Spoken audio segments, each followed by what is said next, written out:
Ya agak drama emang, lu kalau mau isi turbo di sini agak harus ngelewatin para pengantri itu sih. Lu harus maju ke depan sini nih di barisan turbo.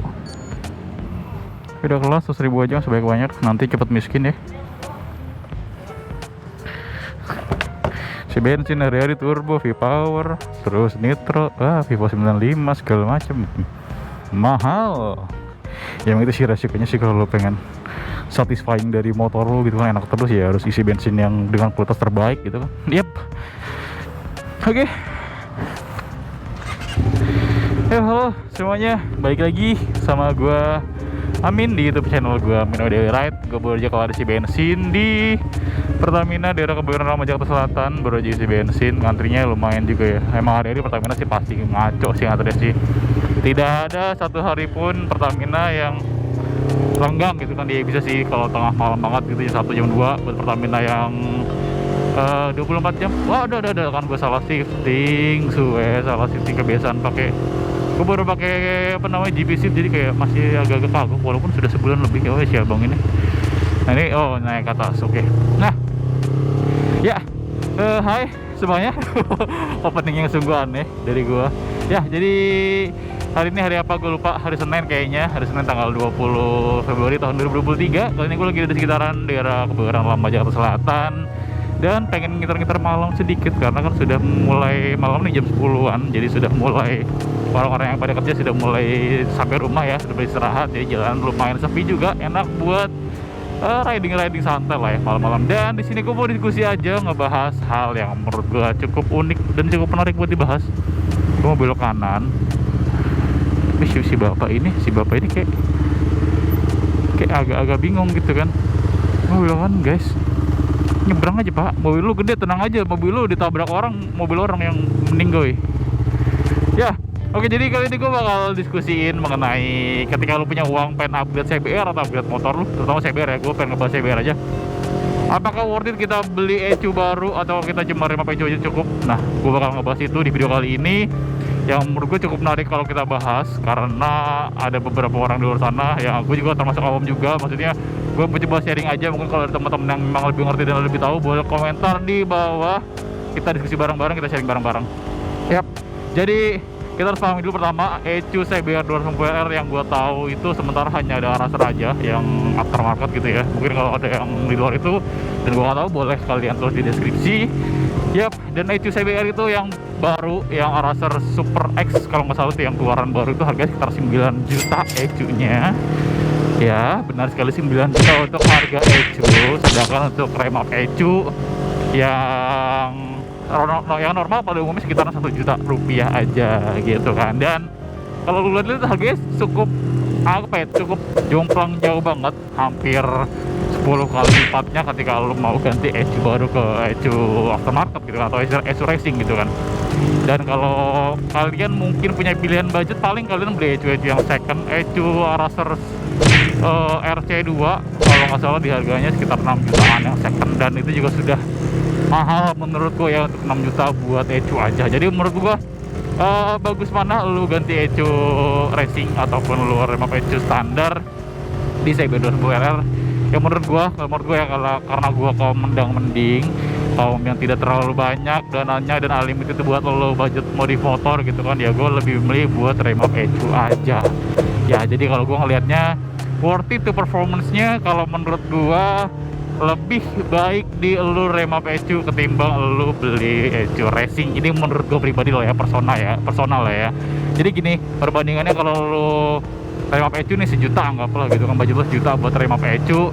Nah sisanya 8 juta yang lain lu masih bisa beli perintilan macam-macam, banyak banget tuh, mau porting polis, terus paket naik kompresi, lu mau ganti knalpot racing, lu mau ganti rantai ke rantai yang itu yang kecil, yang buat jadi gearnya tuh tarikannya biar lebih enteng dan segala macam. Lu punya opsi buat upgrade lebih luas lagi kalau lu punya uang 8 juta cash dan lu cuma remap ECU doang. Itu menurut gue ya, karena budget gue lagi terbatas. Oh ini si abang ini tengah banget ya, kagak bisa dimajuin dikit gitu, jadi kan enak ya di depan gitu. Anyway, gue jadi emosi kan ya. Jadi menurut gue lebih worth it lu beli lu remap ECU gitu kan, daripada lu beli ECU racing. Ya balik lagi kalau misalkan budget kalian unlimited, kayak duit kalian terlampau banyak banget gitu kan, 20 sampai 30 juta buat upgrade motor dan rela, ya udah beli ECU racing, maksimalin performanya, ganti perintilan segala macam, dan dia udah ngajar aja deh, motor pasti kencang, pasti auto balap lah motornya. Tapi kalau buat kaum seperti kita yang mending kayak gua terutama, ya lebih baik buat apa namanya ya, remap ECU ya, lu pegur remap ECU, dan budgetnya masih banyak banget, sisanya 8 juta. Lu bisa beli perintilan macam-macam, lu bisa beli Brembo, bisa beli Ako 1, lu bisa beli ganti ban yang bagus segala macam, dan motor lu bisa jadi lebih fun, lebih kenceng, lebih enak dengan budget 10 jutaan gitu kan, daripada lu beli ECU 10 juta gitu kan, dan dia cuma dapat ECU doang. Ya kalau menurut gue remap ECU lebih mending, dan nantinya ketika lu sudah punya uang lebih, lu bisa upgrade ECU lu yang tadi jadi remap jadi apa namanya itu, pakai ECU yang racing gitu kan, pakai araser dan segala macam ya bisa. Tapi menurut gua dengan budget yang terbatas, ya oke lah lu buat remap ECU dulu ya. Tapi secara performance memang jauh lebih enak dan lebih banyak opsi buat di upgrade sih ketika lu ganti ECU ke ECU racing gitu kan. Tapi kan kalau dilihat dari budget to performance, yang menurut gua jauh cuy.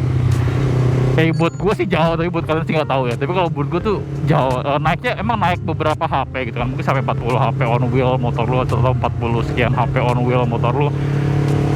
Tapi daripada lu begitu, menurut gue ya jauh lah pokoknya, daripada lu remap ECU ataupun beli ECU racing, menurut gue lebih worth it beli ECU racing, karena perbandingannya tuh emang agak jauh, tapi menurut gue masih worth it gitu kan, masih worth it lu remap ECU gitu kan ya. Malum lah kalau mending kayak gue, jadi lebih milih budget yang minim dan sisanya bisa lo gunakan buat hal yang lain. Tapi gue gak menutup kemungkinan juga, dan gue gak memaksa kalian kalau kalian mau beli ECU racing ya monggo. Mungkin mekanik kalian mau minta kalian jangan remap ECU, murah, dasar miskin gitu, mending kalian beli ECU racing, ya udah monggo. Di sini gue hanya sharing aja, jadi bermaksud untuk memberikan atau menjudge kalian harus nggak beli ECU racing ya. Dan ya kalau menurut gue lebih worth it ya, gue nggak tahu sih ya, kayak mungkin kalau kalian paham gitu, lebih worth it ketika kalian beli ECU yang second aja kali ya. Tapi kalian harus tahu juga kabel-kabel dan segala macam, mungkin kalian beli second sama mekanik atau sama bengkel-bengkel yang terpercaya. Kalau menurut gue buat beli ECU racing yang baru tuh kayaknya agak lumayan mahal juga ya gitu kan, perbandingan itu lumayan jauh. Sebenarnya nggak jauh amat, ECU racing itu sekitar 8-9 juta, ketika lo beli second sekitar 6 juta sampai 7 juta, itu naik sekitar turun sekitar 2 jutaan. Ya kalau kita hitung lagi 2 juta bisa kita buat upgrade mesin jadi porting cuy. Maksud gue mesin portingan gitu kan, upgrade mesin porting polish 2 jutaan lah. Untuk beberapa bengkel mungkin ada yang harga 2 jutaan, dan itu ya worth it lah. Lu bisa pakai budget buat yang lain, jadi motor lu bisa apa namanya tuh, lu jadi bisa mikir juga gimana dengan budget gue sekian, motor gue bisa jadi lebih ngacir gitu kan. Jadi ya buat hitung-hitungan biar lebih worth it motor lu gitu. Jangan semuanya pakai top line lu beli yang paling bagus, yang baru segala macam, ya nggak apa-apa sih kalau lu kaya tajir melintir. Tapi kalau gue ya harus dihitung, bener-bener dihitung seberapa worth itnya ketika lu beli part, ketika lu beli ini harga jualnya berapa gitu. Oh ya kalau lu beli itu racing second dan masih kelengkapan masih oke dan kondisinya masih bagus, ketika lo jual lagi kan harganya kayak mirip-mirip dari lo beli, jadi nggak terlalu yang rugi-rugi banget. Tapi kalau lo beli ECU racing baru ya itu pasti turun harganya dan tidak mungkin sama seperti harga lo beli gitu.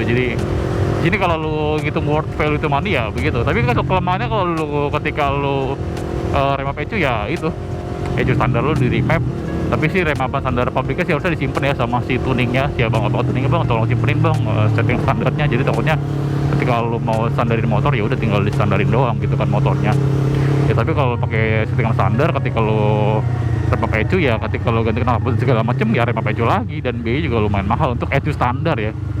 Oh shit ya, misalkan lo udah pakai knalpot A gitu kan, terus lo ganti knalpot B dan lo harus remap ECU ya, kalau remap ECU standar sekitar jutaan lagi keluarnya. Angkanya sama ketika lo remap di awal, tapi kalau ketika lo beli ECU araser gitu biaya remapnya ya lebih murah daripada ECU standar tau gue ya, sekitar 500.000 sampai 700.000-an lah.